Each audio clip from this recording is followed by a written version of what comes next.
Alam namin kung sino yung nag-hire ng vlogger kasi meron kaming ebidensya. Kahit baliktarin nyo kami, kayo wala kayong ebidensya. Meron kaming screenshot na nirecruit kami pero hindi kami mukhang pira na katulad ninyo mga... O sinong loko-loko dito ang magsasabi na sinungaling ako? Sabihin ninyo na sinungaling ako. Ha?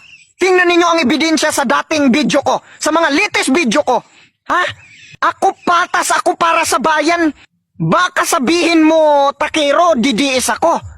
Ha, i-check mo yung dati kong vlog. Binabanatan ko si Duterte. Pero sakto lang. Hindi ko nilalait. Sinasagot ko lang ang mga sinasabi niya na medyo malayo na sa pagsiservisyo sa bayan. Katulad nung sinabi ni Duterte na walang utang na loob. Sinagot ko siya, sabi ko, sa pagsiservisyo sa bayan hindi kailangan ang utang na loob. Ngayon, bakit si BBM naman ang binabanatan ko? Hindi ako naninira, pinapayuhan ko lang siya. Dapat hindi niya hinahayaan si Inday Sara na sirain ng mga tambaluslos. Ipakita niya na nakasuporta siya kay Inday Sara para mapahiya itong mga bandidong vlogger na katulad ni Takero. Hindi ko sinasabi na si BBM ang gumawa nito, pero bakit yung mga tauhan ni BBM kakampi ng mga may kaso para sirain si Duterte? Sino matutuwa?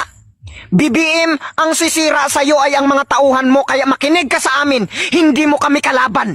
Pinapayuhan ka lang namin.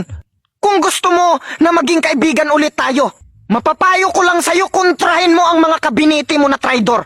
Dahil sa kanila, nagagalit ang taong bayan sa'yo. Yung mga tauhan mo ang sumisira sa'yo. Kung hindi ka uto-uto, kontrahin mo yung mga kabinete mo na traidor. Huwag mo gayahin si Aguinaldo na sumusunod sa mga kabinete niya na mga traidor. Mahal kita BBM, pero sana lang huwag kang maniwala sa mga vlogger na kunyari nagtatanggol sa'yo, pero mga bandido pala. Pinapalala lang ang away ninyo.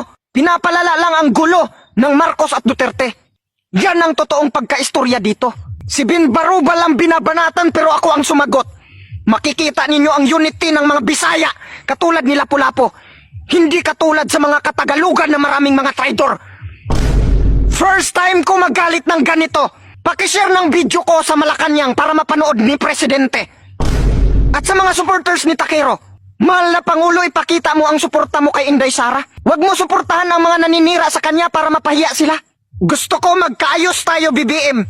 Pero nang dahil sa ginagawa ng mga nagpapanggap na taga-suporta mo, ng mga vlogger mo, lumalayo ang loob ko sa'yo. Kaya dapat gumawa ka ng aksyon dito. Hindi ko gusto ang gulong ito. Gusto ko magkaisa tayo. Pero hindi ko na gusto ang nangyayari sa bayang ito. Mabuhay ang tunay na may malasakit sa inang bayan.